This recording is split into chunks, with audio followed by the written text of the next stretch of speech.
Welcome to my YouTube channel success. हमारे साथ में मैं सुनील कुमार आपका स्वागत करता हूं। आज सेकंड लेके आए हैं बीएसएससी का जो सेकंड टेस्ट। हम डेली लगभग 20-25 क्वेश्चन डाल रहे हैं। तो 20-25 क्वेश्चन करके ऐसा ही एग्ज़ाम तक डालते रहेंगे। 1,000-1,500 क्वेश्चन डालेंगे हर सब्जेक्ट से लेकर के। उसमें आपको जो भी इम्पोर्टेंट क्वेश्चन होगा वो आपके बीच रखा जाएगा, दिया जाएगा। आप उसको प्रैक्टिस करते रहिए, स्टडी भी करते रहिए, पढ़ते भी रहिए, आपको बहुत फायदा होगा। दुआ है कि आपका रिजल्ट हो जाए। जितना मेहनत कीजिएगा उतना रिजल्ट जल्दी हो जाएगा। इसके बाद तो ऊपर वाला की कृपा है। तो चलिए पहला क्वेश्चन देखते हैं। वन्य जीवों को कानूनी अधिकार देने वाला दुनिया का पहला देश कौन बना? वन्य जीवों को कानूनी अधिकार देने वाला विश्व का पहला देश कौन है? France, Sweden, Ecuador, Germany. कौन है? तो इक्वाडोर है। जो अमेरिका महादेश में एक देश है इक्वाडोर। ये एक नया कानून, अजूबा कानून बना दिया। वो वन्य जीवों को अधिकार दे दिया, वन्य जीवों को कानूनी अधिकार दे दिया। अब कानूनी अधिकार दे दिया, उसको कुछ करेगा तो फिर समस्या। जैसे भारत में शेर को बाघ को नहीं मार सकते, बयान है उसके। इसीलिए विद्युत उत्पादन के मामले में भारत का विश्व में कौन सा स्थान है? विद्युत उत्पादन के मामले में भारत का कौन सा स्थान है? प्रथम, दूसरा, तीसरा, चौथा। कौन सा स्थान है? तो तीसरा स्थान है विद्युत उत्पादन के मामले में। वायु में वायुयान एवं पक्षी के मध्य टक्कर से वायुयान की तुलना में पक्षी द्वारा अनुभव होने वाला बल कितना होता है? जो टकराता है वायु से पक्षी वायुयान से, तो पक्षी द्वारा अनुभव होने वाला बल कितना होता है? अधिक होता है, बराबर होता है, कम होता है, शून्य होता है। कितना होता है? तो बराबर होता है। ट्रांसफार्मर में निम्न राशियों में से कौन सी राशि नहीं बदलती है? ट्रांसफार्मर में कौन सी राशि नहीं बदलती है? वोल्टता, धारा, आवृत्ति, इनमें से कोई नहीं। कौन सी राशि है जो ट्रांसफार्मर में नहीं बदलती है? तो आवृत्ति नहीं बदलती है। तारापुर समिति का संबंध निम्न में से किससे है? तारापुर समिति का संबंध निम्न से किससे है? अधिमूल्यन, मुद्रा की पूर्ण परिवर्तनीयता, विदेशी मुद्रा भंडार, विशेष आहरण अधिकार। कौन सा? तो मुद्रा की पूर्ण परिवर्तनीयता। तारापुर समिति से इसका संबंध मुद्रा की पूर्ण परिवर्तनीयता। निम्नलिखित में से किस संस्था का संबंध एम्बर बॉक्स, ब्लू बॉक्स और ग्रीन बॉक्स से है? किसका संबंध? WTO, AARC, UNFCCC, FTA,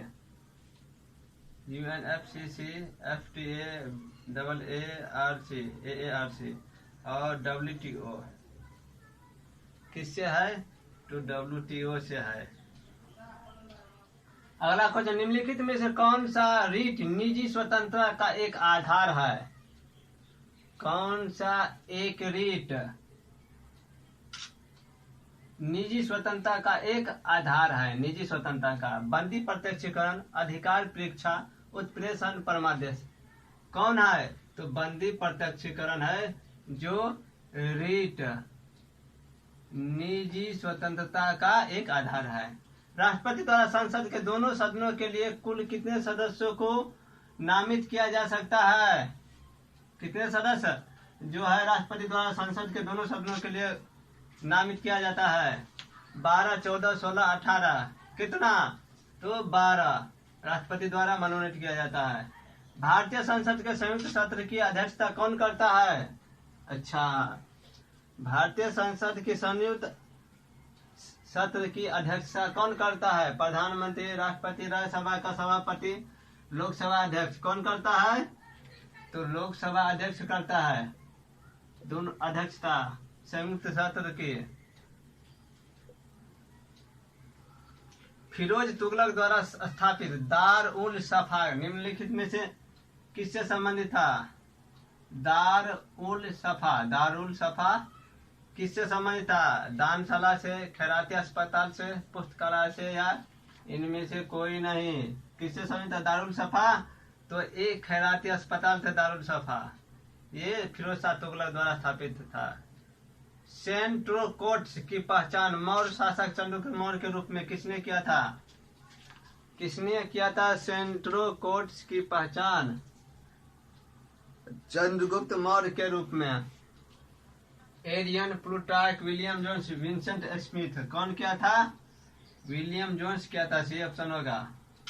Dashwant और वसावन नामक प्रसिद्ध चित्रकार निम्न में से किस मुगल सम्राट के राज दरबारी थे? दशवंत और वसावन एक प्रसिद्ध चित्रकार थे, बहुत बड़ा चित्रकार थे। वो किस मुगल सम्राट के राज दरबारी थे? वो किस मुगल सम्राट के राज दरबार में रहते थे और चित्रकारी करते थे, चित्रकारी करते, चित्र बनाते थे? हुमायूं, अकबर, जहांगीर, शाहजहां किसके दरबार में थे?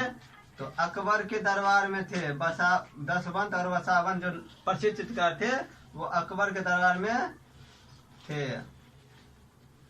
राज चित्रकारी के रूप में थे। किसके? अकबर के दरबार में दशवंत और वसावंत।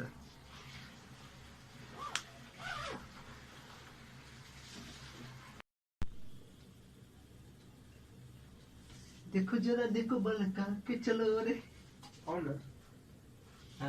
ऑन कर दिया। Absolutely right. अगला क्वेश्चन, निम्नलिखित में से कौन सा उपकरण प्रकाश ऊर्जा को विद्युत ऊर्जा में परिवर्तित करता है?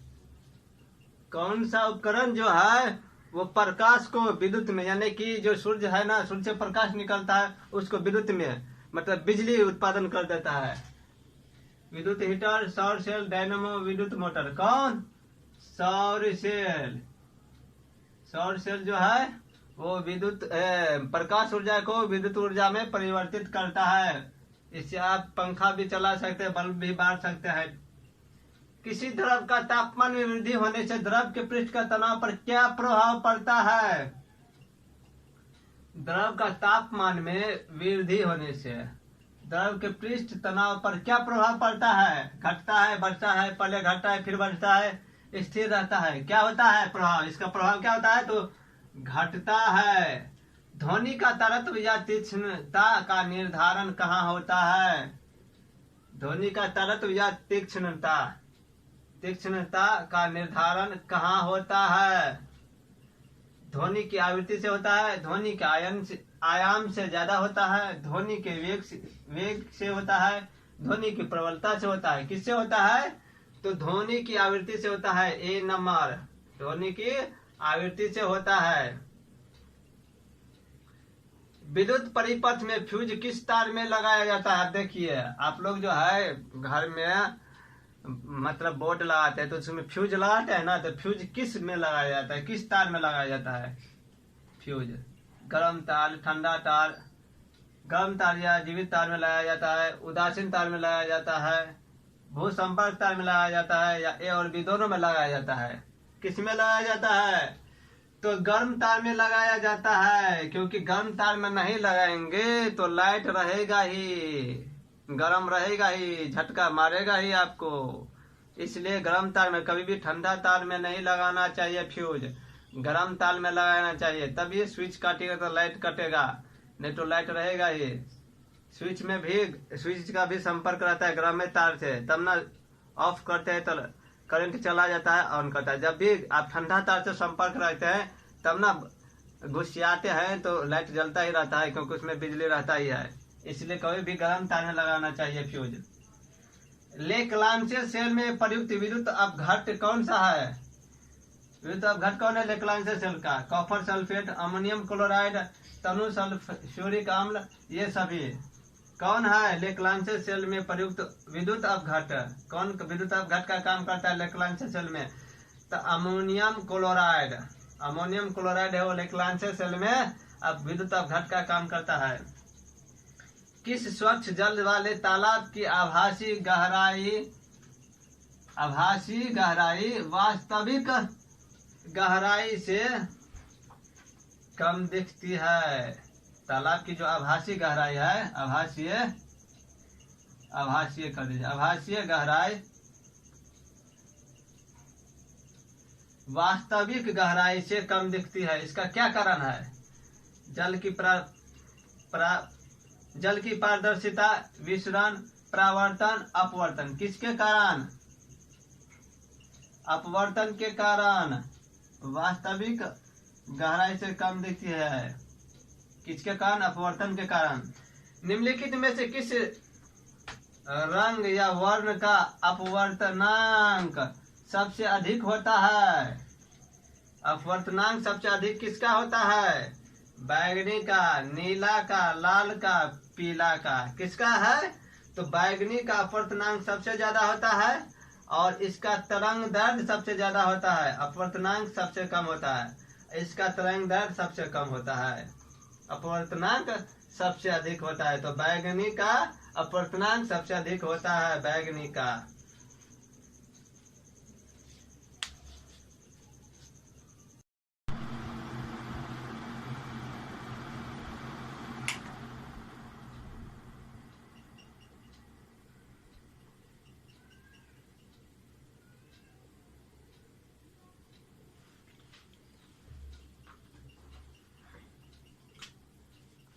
अगला क्वेश्चन, हमारे शरीर में त्वचा की सतह के नीचे मौजूद वसा किसके विरुद्ध अवरोधक का कार्य करती है? हमारे शरीर में जो त्वचा की सतह है, सतह के नीचे जो मौजूद वसा है, वो किसके विरुद्ध अवरोधक का काम करती है? शरीर से उष्मा की क्षति, शरीर के अनिवार्य द्रव्यों की क्षति, शरीर से लवण की क्षति, पर्यावरण से हानिकारक सूक्ष्मजीवों का प्रवेश। किसके विरुद्ध अवरोधक काम करता है? तो शरीर से उष्मा की क्षति। ये क्या करता है? त्वचा की जो वसा का सतह है, वो ये वसा क्या करता है? उसके विरुद्ध अवरोधक का कार्य करता है। वो अंदर में है ना, गर्मी मतलब नहीं जाने देता है, गर्म नहीं लगने देता है। क्या करता है? शरीर से उष्मा की क्षति करता है, कम करता है। चर्म रोग उपचार के लिए प्रयोग किया जाने वाला रेडियो आइसोटोप क्या चीज है? चर्म रोग, चमड़ा से संबंधित जो रोग होता है ना, चर्म रोग उपचार के लिए प्रयोग किया जाने वाला जो रेडियो आइसोटोप है ना, कौन है? इनमें से कौन है रेडियो आइसोटोप जो चर्म रोग के उपचार के लिए प्रयोग होता है? रेडियो आयोडीन, रेडियो सीसा, रेडियो कोबाल्ट, रेडियो फास्फोरस। कौन है उपचार के लिए? Radio phosphorus. ये उपचार के लिए प्रयोग किया जाता है। निम्न में से नाइट्रोजन किसका अनिवार्य घटक होता है? अब देखिए, नाइट्रोजन किसका अनिवार्य घटक है? किसका? समस्त वसा का, सभी विटामिनों का, सभी प्रोटीनों का, इनमें से सभी का। किसका है? अच्छा, समस्त लिखा है, समस्त वसा का। सभी प्रोटीनों का है, सी ऑप्शन है। अनिवार्य घटक है नाइट्रोजन, सभी प्रोटीनों का। वह परिवर्तन जिसमें एक या एक से अधिक नए पदार्थ बनते हैं क्या कहलाता है? एक या एक से अधिक नए पदार्थ बनते हैं, या एक तत्व से मिश्रण का तत्व कह देंगे, वही तो है। एक या एक से अधिक तत्व या नए पदार्थ, या एक से एक अधिक। क्वेश्चन देखिए, घुमा जैसा पूछेगा उस तरह से होगा। तो नए पदार्थ बनता है, क्या होता है? जैसे रासायनिक परिवर्तन करते, जैसे क्या होता है, दो या क्या कहते हैं, लेते हैं ना, प्रक्रिया कराते हैं ना, जैसे रसायन शास्त्र में दो अम्लों के बीच प्रक्रिया कराते हैं। दो मतलब क्या कहते हैं, सल्फ्यूरिक अम्ल के बीच होता है। तो सबका अलग अलग प्रक्रिया होता है। जैसे लिटमस पेपर देते हैं तो लाल हो जाता है, नीला देता है लाल हो जाता है, लाल देते तो नीला हो जाता है। प्रक्रिया कहता है ना, उसको कौन सा प्रक्रिया कहा जाता है? गैल्वेनाइजेशन, भौतिक परिवर्तन, रासायनिक परिवर्तन में से सभी कौन सी प्रक्रिया है? तो ये रासायनिक प्रक्रिया हो गया, ये रासायनिक परिवर्तन है। निम्नलिखित में से कौन से एक तत्व का समस्थानिक कैंसर के उपचार में प्रयोग किया जाता है? अब देखिए, ये कैंसर के उपचार के लिए कौन सा प्रयोग किया जाता है? तो यूरेनियम, कोबाल्ट, सोडियम, आयोडीन। कौन सा करता है उपचार के लिए? तो कोबाल्ट करता है। विषाणु में निम्नलिखित में से कौन सी एक विशेषता नहीं होती है? विषाणु में कौन सी एक विशेषता नहीं होती है? विषाणु, वायरस, विषाणु में डीएनए या आरएनए की मौजूदगी होती है। परपोषी कोशिका के भीतर प्रजनन, ये भी होता है। स्वभाव में पूरी तरह परजीवी, ये भी होता है, परजीवी होता है।